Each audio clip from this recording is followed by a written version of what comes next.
Baik, selamat siang. Kembali lagi bersama saya Dr. Benny Wulur SHMakes.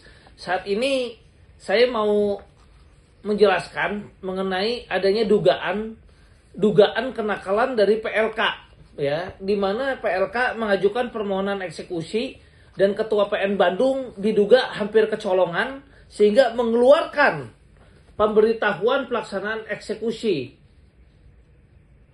Ya, bisa di-shoot. Ya. Nah, ini bisa kita lihat ya, hampir saja dilaksanakan eksekusi ini di tanggal 22 Agustus ya.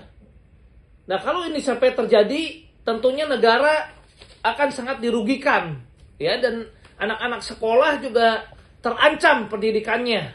Sehingga kami menyayangkan dan memohon perlindungan hukum kepada Ketua Mahkamah Agung, Kejaksaan Agung, Kejaksaan Tinggi, Kejaksaan Negeri Jawa Barat, Kapolda, Kapolri, Menko Polhukam untuk menindaklanjuti hal ini. Dan kami mohon Pengadilan Tinggi dan Badan Pengawas Mahkamah Agung Republik Indonesia, Ketua MA, Ketua PT, dan Ketua PN, kami juga mohon perlindungan hukum. Karena Ketua PN yang saya tahu, beliau memiliki reputasi yang cukup baik ya. Waktu itu di Jakarta Selatan dia juga menangani suatu kasus cukup besar. Yang waktu itu boleh dibilang dia menangani kasus Ferry Sambo ya. Dan saya percaya Ketua PN Bandung di sini, karena dia baru duduk ya, Ketua PN Bandung di sini baru duduk beberapa hari, mungkin sebulan juga belum, sehingga ada dugaan kenakalan dari PLK yang diduga mencoba membohongi Ketua PN Bandung, diduga. Nah, untuk itu kami mohon perlindungan daripada Pak Ketua PN Bandung ya. Untungnya kemarin akhirnya setelah kita ajukan surat permohonan penundaan dan kita juga mohon untuk segera dicabut untuk dilakukannya eksekusi tersebut. Memang kemudian keluar di tanggal 19 Agustus 2022 penundaan pelaksanaan eksekusi ya. Ini bisa di-shoot ya, ditunda ya. Nah, kami minta ya, kami mohon kepada Bapak Ketua PN supaya tidak dilakukan, bukan hanya penundaan yang dilakukan, tapi penundaan ini juga ditindaklanjuti dengan pencabutan penetapan eksekusinya. Kenapa kami minta dilakukan pencabutan penetapan eksekusinya? Karena diduga ya, eksekusi yang akan dimohonkan oleh PLK ini sudah cacat hukum. Kenapa? Karena PLK sudah tidak punya legal standing untuk mengajukan. Dengan adanya putusan pidana yang sudah sampai PK, dinyatakan akta yang dikatakan bahwa PLK adalah penerus daripada HCL, itu sudah kita menangkan, dinyatakan memasukkan keterangan tidak benar dalam akta otentik. Artinya apa? PLK itu sebetulnya kan tidak punya urusan dengan HCL. Jadi perlu kita ketahui, HCL adalah tadinya sertifikat itu atas nama HCL, Head Crystal Lithium. Ya, kemudian HCL dinyatakan organisasi terlarang tahun 60. Sehingga tanah yang tadinya dikatakan milik HCL tersebut, dengan HCL dinyatakan organisasi terlarang, tentu dinasionalisasi ya, dan menjadi tanah negara. BPKSMKJB sebagai penghuni terlama atau yang diam di situ terlama sejak tahun 52 yang menyelenggarakan pendidikan, akhirnya mengajukan permohonan hak prioritas, dikabulkan oleh negara. Asalkan itu untuk pendidikan, maka silahkan dikelola dan dikuasai oleh BPKSMKJB. Tapi ini tetap masih ada andil negara di sini ya. Nah, tentunya di sini ada terjadi kenakalan di mana PLK juga kami minta untuk segera diusut oleh oleh Ibu Kajati maupun Kapolda. Di sini juga tolong dicek, karena pada saat dia melakukan permohonan eksekusi, dia artinya masih menggunakan akta tersebut juga. Dan kalau menggunakan lagi berkali-kali, artinya kan pidana lagi. Lah, harusnya kan dia ditangkap ketika mencoba mengajukan permohonan eksekusi.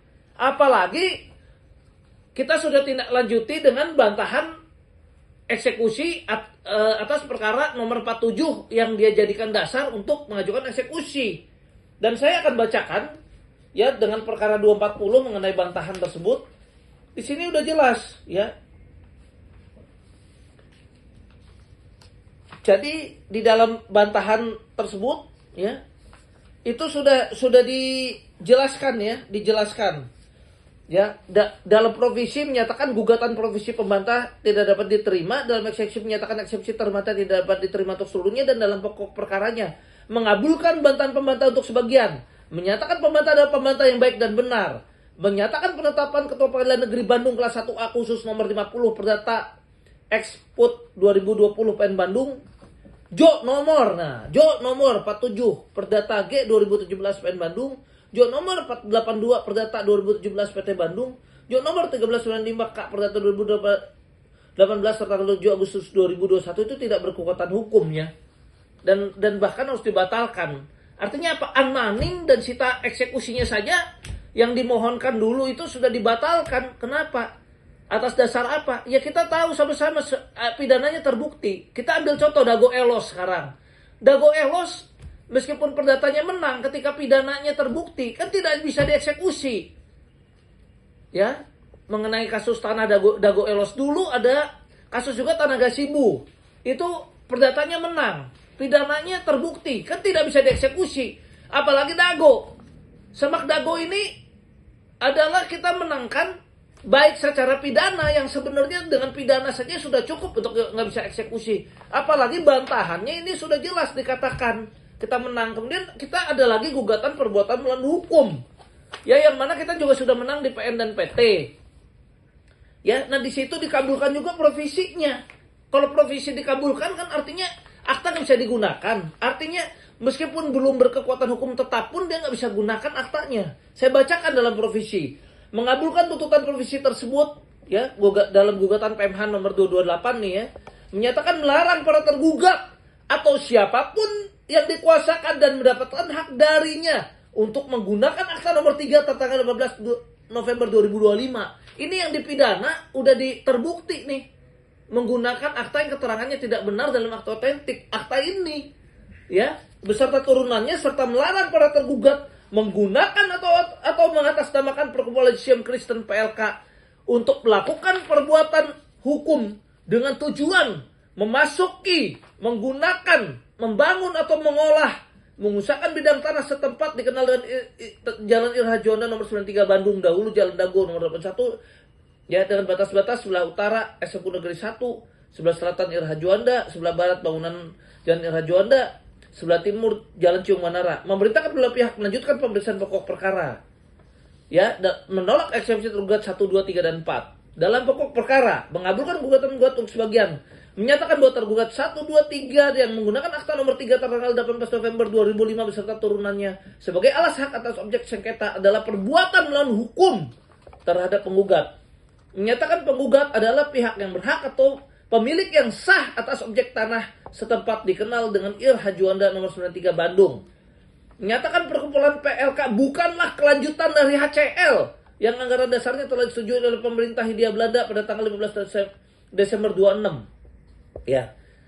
Menyatakan batal serta tidak memiliki kekuatan hukum akta nomor 3 tanggal 18 November 2005 tentang rapat khusus pengurus pengadilan di Zion Kristen Indonesia yang dibuat di hadapan Notaris Resnisan Anasrul SHMH di Kota Bandung. Menolak gugatan penggugat untuk salinan selebihnya, hukum tergugat 1, 2, 3 untuk membayar biaya perkara ini sebesar Rp5.650.000. Ya, dan putusan pidana itu sudah sampai PK, ini boleh di-shoot ya. Udah ada putusan PK-nya di website ya. Cuman di sini kami sayangkan, kami sudah tanyakan sampai sekarang kok putusan itu nggak turun-turun. Ya, ada dugaan kenakalan atau permainan, dugaan kita nggak tuduh ya. Dugaan permainan mafia hukum diduga. Kok aneh ini putusan tidak turun-turun padahal sudah lama, kan begitu kan? Kita tidak tuduh ya, tapi ini memang mesti diselidiki lebih lanjut. Ada apa sampai putusan PK pidana ini nggak turun-turun padahal, tapi di sini sudah jelas ya PK-nya sudah dimenangkan dan dinyatakan tetap bersalah.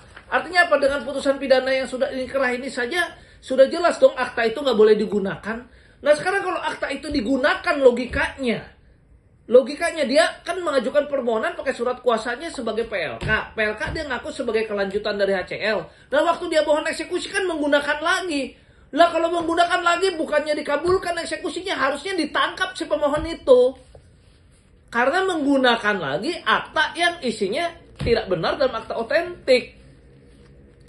Nah, apapun artinya apa? Penetapan yang dilakukan oleh Ketua Pengadilan Negeri Bandung yang mendasarkan atas penggunaan akta tersebut yang sudah secara pidana terbukti tidak betul, artinya cacat hukum, nggak boleh dilaksanakan. Makanya di sini kami mohon dengan segala kerendahan hati dan penuh hormat kepada Ketua Pengadilan Negeri Bandung untuk segera mencabut dan menyatakan bahwa putusan permohonan eksekusi ini non executable atau penetapan ini haruslah segera dilakukan pencabutan ya, penetapan ini ya, atau dinyatakan non executable karena tidak dapat dilaksanakan karena dasarnya kan atas dasar permintaan dari permohonan yang boleh dibilang melanggar undang-undang ya, dari hasil perbuatan melawan hukum, dari hasil dugaan kejahatan yang memasukkan keterangan tidak benar dalam akta otentik ya. Dan ini yang ada yang lucunya lagi adalah apa?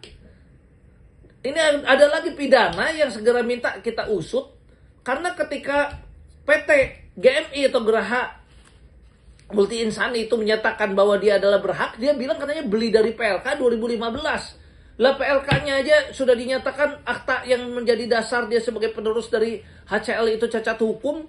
Bagaimana bisa 2015 dijual ke GMI, kemudian GMI pasang plang di sana menduduki menguasai. Lah jual belinya juga batal demi hukum dong karena beli dari orang yang nggak punya legal standing untuk jual. Dan yang lucunya lagi ada dugaan memasukkan keterangan pada akta otentik lagi dong. Kok lakukan pelepasan hak padahal dia belum punya hak?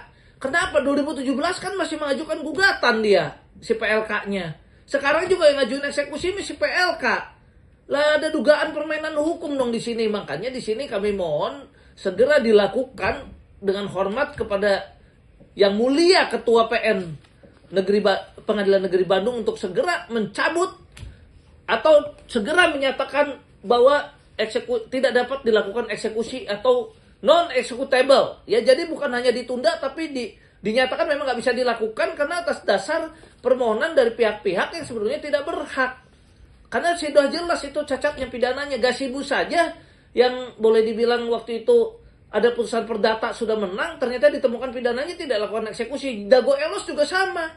Saat ini kan ditemukan pidananya, walaupun sudah menang sampai perdatanya sampai mana juga nggak bisa dilakukan eksekusinya. Masa Semak Dago yang secara keperdataan juga kita bisa membuktikan bahwa kita sudah menang di bantahan ini ya. Kemudian juga ada surat dari Menteri Keuangan, kemudian ada putusan yang nggak bisa diganggu gugat yang belum saat ini juga tidak terbantahkan adalah putusan 203 yang sudah inkrah, di mana PLK pernah menggugat negara dan negara menang, dinyatakan itu tetap milik negara, ya dan sehingga negara juga melalui Menteri Keuangan memberikan hak, ya ada suratnya juga tertanggal 3 Agustus 2024, memang BPKSMKJB inilah satu-satunya yang berhak untuk mengelola tanah tersebut. Jadi kami mohon penetapan yang didasarkan atas akta tersebut ya, tadi yang sudah saya bacakan akta nomor 3 tersebut, akta tahun 2005 yang menyatakan bahwa PLK seolah-olah penerus itu supaya segera tidak dilakukan atau keluar penetapan non executable karena memang putusan ini memang udah nggak bisa dilaksanakan lagi dengan dasar pidana tersebut ya. Dan mohon pengusutan ya terhadap pihak-pihak yang tidak bertanggung jawab karena PT ini ada hal dugaan-dugaan kenakalan kembali, karena bagaimana mungkin pihak yang nggak punya legal standing bisa menjual kepada PT GMI. Kemudian yang lucunya lagi kembali mengajukan permohonan eksekusi adalah PLK bukan PT GMI. Lah kalau dijual PT GMI yang berhak siapa? Kan lucu. Nah udah gitu GMI kan harusnya nggak berhak juga, masa tanah negara dijual kan nggak boleh ya. Dan apalagi di sini sudah bisa dibuktikan dari penjelasan saya, apalagi di putusan perdata pun dari gugatan PMH-nya ada provisi yang dikabulkan bahwa tidak boleh menggunakan akta tersebut ya dan tidak untuk melakukan tindakan-tindakan hukum, bahkan nggak boleh memasuki pekarangan dan sebagainya dengan akta tersebut. Ini sudah dilakukan berbagai pelanggaran ya. Seharusnya pada saat PT GMI waktu itu melakukan serangan ya dan mencoba menduduki Semak Dago dan memasuki, itu harusnya segera diproses ya, dan diduga sudah ada pelanggaran pidana sehingga bisa dilakukan ditangkap ya, seolah-olah dan kita bisa lihat ini harusnya tertangkap tangan karena dengan nyata ya memasuki pekarangan orang tanpa izin, diduga melakukan perusakan terhadap aset-aset milik negara itu pelan-pelan yang atas nama Menteri Keuangan, dan diduga juga secara bersama-sama karena ada 170 juga ya di situ ya. Nah, ini mohon segera juga dilakukan proses hukum. Ya, sekian dan terima kasih. Sekali lagi kami mohon perlindungan hukum baik dari Ketua MA, Pak Ketua MA yang mulia, kemudian Ketua Pengadilan Tinggi, dan tentu kepada Ketua PN Bandung, karena saya yakin Pak Ketua PN Bandung pada saat duduk di situ dia tidak tahu tentang duduk perkaranya. Ya, sehingga melalui YouTube ini kami jelaskan sehingga apabila terjadi ada dugaan-dugaan kebohongan dari PLK ya, sehingga membuat Pak Ketua PN Bandung kecolongan, saya bilang ya, sampai menandatangani eksekusi, ini dapat segera diperbaiki atas kesalahan tersebut sehingga dilakukan antisipasi terhadap penetapan itu, yang kami harap bisa keluar penetapan bahwa hal ini tidak dapat dilakukan eksekusi atau non executable ya, karena lahirnya perkara perdata itu diduga kuat dan bahkan bisa kita lihat memang kenyataannya menggunakan akta yang menyatakan seolah dia penerus daripada PLK, sehingga ini jelas-jelas cacat hukum. Ya, putusan 47 itu cacat hukum, makanya kita menang bantahannya. Ya kan, bantahan eksekusinya dikabulkan, makanya yang unmanning dan sita itu kan sudah dinyatakan tidak berlaku dan dibatalkan. Ya, jadi otomatis seharusnya juga nggak bisa lakukan eksekusi. Uang unmanning dengan sita eksekusinya aja udah batal, masa langsung dilakukan eksekusi pengosongan? Kan itu hal yang tidak mungkin. Dan cacat hukum jelas di luar prosedur. Ya, apalagi di dalam melakukan satu eksekusi, selain ada tahapan melalui unmanning, sita eksekusi, baru kalau memang perlu eksekusi pengosongan, tentu perlu rakor atau rapat koordinasi yang kami dengar tidak dan mungkin diduga kuat tidak pernah dilakukan ya, dan ini adalah jelas pelanggaran prosedur. Sekian dan terima kasih.